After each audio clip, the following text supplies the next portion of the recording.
Pai nosso que estás nos céus, santificado seja o teu nome. Venha o teu reino. Seja feita a tua vontade, assim na terra como no céu. O pão nosso de cada dia nos dá hoje, e perdoa-nos as nossas dívidas, assim como nós também temos perdoado aos nossos devedores. Não nos deixes cair em tentação, mas livra-nos do mal, porque teu é o reino, e o poder, e a glória, para sempre.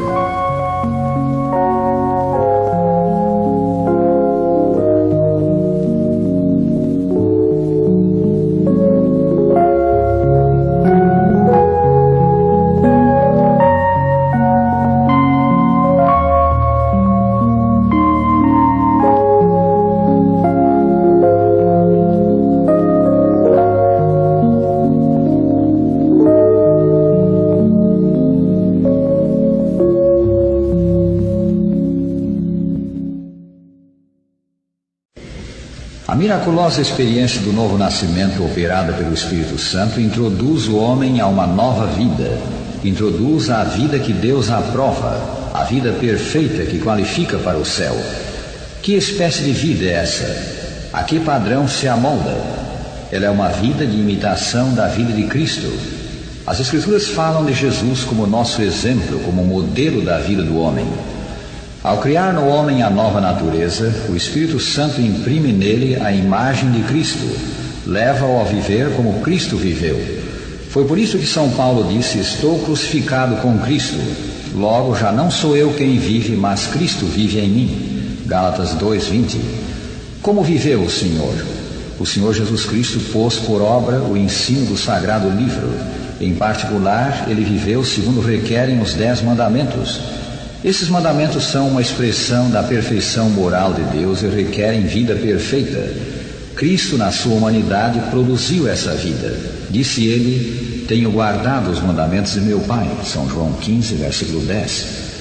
Cristo, o verdadeiro templo para a habitação de Deus, moldara cada detalhe da sua vida terrestre em harmonia com o ideal divino.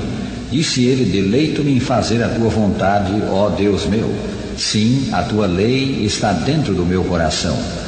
Assim, nosso caráter deve ser formado para a morada de Deus em espírito. E cumpre-nos fazer tudo conforme o modelo, isto é, aquele que padeceu por nós, deixando-nos o exemplo para que sigais as suas pisadas. Cristo é, pois, o modelo da vida perfeita, e se imitamos o divino modelo, achamo-nos em harmonia com os preceitos do Decálogo. Nisto sabemos que estamos nele. Aquele que diz que permanece nele, esse deve também andar assim como ele andou. 1 São João 2, versículos 5 e 6. Pessoas há que creem nada ter o cristão que ver com a lei de Deus. A lei, dizem elas, foi abolida por Cristo. Mas essa ideia não é bíblica. Jesus mesmo disse: não penseis que vim revogar a lei ou os profetas. Não vim para revogar, vim para cumprir. São Mateus 5, 17 a 19. Cristo veio para cumprir, para viver como a lei requer, para demonstrar quão maravilhosa é a vida que se amolda ao padrão divino. Não só isto, ele veio também para tornar-se o nosso Salvador, para sarar a enfermidade espiritual do pecado e possibilitar ao homem viver como indica o Santo Decálogo. O que não é segundo as Escrituras é a ideia de que somos salvos pela lei, pelas obras da lei. Se a salvação fosse pela lei ou pelas obras da lei, seria possível a um pecador por si mesmo, sem a ajuda de Deus, apagar o seu passado de pecado e passar a viver a vida santa, perfeita, que a lei de Deus requer.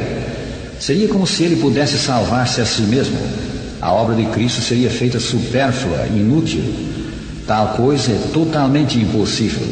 A Escritura diz: ninguém será justificado diante dele, Deus, por obras da lei. Romanos 3, versículo 20. O papel da lei na experiência do pecador é mostrar o pecado. Pela lei vem o pleno conhecimento do pecado. Romanos 3, 20. Eu não teria conhecido o pecado senão por intermédio da lei, pois não teria eu conhecido a cobiça se a lei não dissera: não cobiçarás. Romanos 7, versículo 7. Apontando o pecado, mostrando a doença espiritual, a lei nos leva ao Salvador, ao remédio da alma. O Salvador Jesus Cristo perdoa e transforma. Dá-nos um coração novo no qual se acha impressa a sua imagem. estão gravados os seus mandamentos. Essas são as provisões da nova aliança, o Novo Testamento. Lemos: porque esta é a aliança que firmarei com a casa de Israel depois daqueles dias, diz o Senhor. Nas suas mentes imprimirei as minhas leis, também sobre os seus corações as inscreverei, e eu serei o seu Deus e eles serão o meu povo. Hebreus 8, versículo 10. A bênção da salvação, do libertamento do pecado, é dada por Cristo ao que crê nele como seu divino humano Salvador. Toda a maravilhosa experiência é alcançada pela fé. As obras do pecador nada influem, nada valem. Deus atenta só para a fé. São Paulo diz: concluímos, pois, que o homem é justificado pela fé, independentemente das obras da lei. Romanos 3, 28. Mas ao que crê em Cristo, Deus pode imputar à justiça de seu Filho a vida perfeita que ele viveu. E falo ser um emulador de Cristo. Falo viver como requerem os santos preceitos da lei do Senhor. Por isso é que São Paulo faz logo após a pergunta: anulamos a lei pela fé? E ele mesmo responde: não, de maneira nenhuma. Antes confirmamos a lei. Romanos 3, 31. A fé que traz a salvação do céu põe a vida do pecador em harmonia com a norma do governo de Deus expressa na lei e vivida por Cristo. O grande elemento que muda a atitude do homem para com Deus e sua lei é o amor. Amor a Deus, zelo por sua glória, era o motivo dominante na vida de nosso Salvador. O amor embelezava e enobrecia todos os seus atos. O amor vem de Deus. O coração não consagrado não o pode originar nem produzir. Encontra-se unicamente no coração em que reina Jesus. Nós o amamos porque ele nos amou primeiro. No coração renovado pela graça divina, o amor é o princípio da ação. Modifica o caráter, governa os impulsos, domina as paixões, subjuga a inimizade e enobrece as afeições. Este amor abrigado na alma ameniza a vida e espalha ao redor uma influência enobrecedora. Por isso a Escritura diz: este é o amor de Deus, que guardemos os seus mandamentos. Ora, os seus mandamentos não são penosos. 1 São João 5, versículo 3. Um viajante ocidental que visitava uma cidade do Oriente tomou grande interesse pelas crianças que viu nas ruas, muitas delas carregando às costas crianças menores e ainda assim participando dos brinquedos de seus companheiros. É pena, disse ele com simpatia a um pequenito, que tenhas de carregar um fardo tão pesado. Ele não é fardo, veio de pronto a resposta, é meu irmão. O amor que tinha o menino para com seu irmãozinho tornava leve o seu peso, agradável a tarefa de o conduzir. Assim, o amor para com Cristo torna a obediência um prazer. Se me amais, guardareis os meus mandamentos. São João 14, versículo 15. Se amamos a Deus, achamos prazer em praticar a primeira tábua da lei, os primeiros 4 mandamentos, a ele referentes. Deus terá o primeiro lugar no coração. A ele só adoraremos. Reverenciaremos o seu santo nome e não o usaremos em vão. Respeitaremos e usaremos para fins santos o seu dia, o 7º dia da semana que ele próprio santificou no princípio. Se amamos a Deus, amaremos também o nosso próximo e cumpriremos com prazer a segunda tábua da lei referente ao próximo. Honraremos pai e mãe e o que eles representam, toda a forma de autoridade legítima. Respeitaremos a vida humana, respeitaremos a honra e o lar do próximo. Seremos honestos nos nossos negócios, não lançando mão do que não nos pertence. Seremos verazes no nosso falar, contentar-nos-emos com o que Deus nos deu, não cobiçando o que é de outros. Êxodo 20, 3 a 17. O amor, pois, leva à obediência e a torna agradável. A divina norma da vida perfeita regula não só os atos exteriores, mas também os sentimentos do coração. Os maus pensamentos, os maus sentimentos são a raiz dos maus atos. Eles também são pecado. E o Deus que olha para o coração tem normas também para os sentimentos. Ouvistes que foi dito aos antigos: não matarás. Eu, porém, vos digo que todo aquele que sem motivo se irar contra seu irmão estará sujeito a julgamento. São Mateus 5, 21 e 22. Essas são palavras do Salvador Jesus Cristo, que diz mais: ouvistes que foi dito: não adulterarás. Eu, porém, vos digo: qualquer que olhar para uma mulher com intenção impura no coração já adulterou com ela. São Mateus 5, 27 e 28. Aí está, o divino padrão abrange todos os aspectos da vida do homem. Ele regula os atos e também os pensamentos. Como alcançar o elevado alvo proposto por Deus? Como viver a vida perfeita? Pela ajuda divina que temos em Cristo.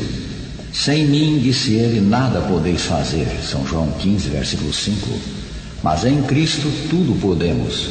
No dizer de São Paulo, tudo posso naquele que me fortalece. Filipenses 4, 13. Se nos mantemos ligados a Ele pela fé, pela submissão à vontade divina, Jesus opera em nós o querer e o efetuar segundo a sua boa vontade. Ver-se-á em nós o mesmo Espírito que estava nele, e as mesmas obras serão vistas que foram vistas nele. Sim, a mesma vida perfeita. Certo chefe indígena e um seu amigo aqueciam-se junto ao fogo. Tenho estado pensando, disse o amigo, na regra dada pelo autor da religião cristã, a regra áurea. Qual é a regra? Indagou o chefe, sendo-lhe dito que é a de fazer a outros o que queremos que nos façam a nós.